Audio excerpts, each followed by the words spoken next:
I am Dr. Sandhya, consultant and interventional cardiologist. I would like to talk about the latest updates in hypertension. As per the World Health Organization, nearly 63% of total deaths in India are due to non-communicable diseases, of which 27% are attributed to cardiovascular diseases, which affects many people in the 40 to 69 years of age group. So hypertension is among the most important risk factor for cardiovascular diseases. And the main reason of the poor control is because of the low awareness and the lack of appropriate care. In India, the prevalence has gone up, especially in the younger age group, both men and women. And moreover, more than half the people who are hypertensive are unaware of the condition. So, the International Society of Hypertension has released guidelines. According to this, the optimal and essential treatment paradigms to address this issue has been shown. So, the American Heart Association has released a scientific statement which offers new guidance for management of stage 1 hypertension. So, these patients, they say that those with a low cardiovascular risk and in a stage 1 hypertension, that is the blood pressure of less than 140/90, the treatment is only without medicine initially. So, we have to give them advice regarding reducing the salt in the diet, for reducing weight, for doing exercises, walking, improving their aerobics and the cardio training. And this should continue for at least 3 to 6 months. And even if after 6 months it is not controlled, we should go for pharmacologic therapy. So lowering the systolic blood pressure target between the range of 110 to 130 millimeters of mercury is the main advantage for reducing the cardiovascular adverse events in the STEP randomized trial.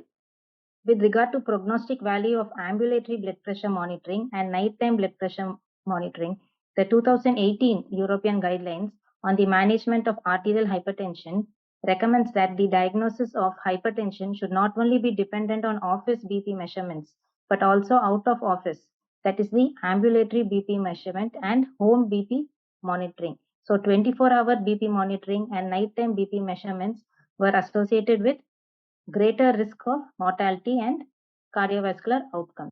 So this is why we advise the patients that once you are diagnosed with a higher blood pressure reading, it is better to always do a blood pressure monitoring at home and if possible ambulatory. At home BP monitoring, we will give advice regarding how the patient should measure their own blood pressure, and at least minimum twice daily it should be done.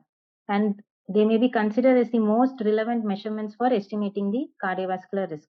So for every 20 millimeter increase in the systolic blood pressure and 10 millimeter increase in the diastolic blood pressure, especially at night, the risk of mortality is increased by 23% and the risk of cardiovascular events is increased by 36%. And most patients with hypertension require lifelong medical therapy to achieve the optimal BP control. The 2018 European guidelines recommends 5 classes of antihypertensive drugs. So considering the high non-adherence treatment, the importance of combination therapy is particularly highlighted in these guidelines. Especially it is important to start them on a combination of the angiotensin converting enzyme inhibitors or angiotensin receptor blockers with the calcium channel blockers or a diuretic. So since early July 2018, products containing the valsartan have been recalled worldwide. The reason is the detection of a known carcinogen, namely the N-nitroso-dimethylamine, which can be found in candesartan, irbesartan, losartan, olmesartan, and valsartan. This nitroso-dimethylamine, which is also shortly known as NDMA, has been classified by the WHO, International Agency for Research on Cancer, to be carcinogenic in humans. So if 100,000 patients would have received NDMA containing valsartan every day for 6 years, the highest dose, it could result in 22 additional liver cancers over the lifetime of these patients. The presence of NDMA in these drugs could lead to 8 additional cancer cases in 100,000 patients if they have taken the highest dose daily over 4 years. The HYGEA study is another study. It is the largest study that tested nighttime antihypertensive treatment. In this trial, chronotherapy was associated with a significant reduction in endpoints, including death. The HYGEA chronotherapy trial tested whether nighttime therapy in comparison to usual upon awakening hypertension therapy exerts a favorable cardiovascular risk reduction. This largest study included around 19,000 patients, hypertensive patients, and during an average follow-up of 6 years, 1,752 participants experienced primary cardiovascular outcomes. So, an ambulatory BP measurement was performed for 48 hours to collect data on how blood pressure differed during sleep. And the relative risk reduction for cardiovascular events was significantly improved for nighttime treatment when compared with awakening treatment.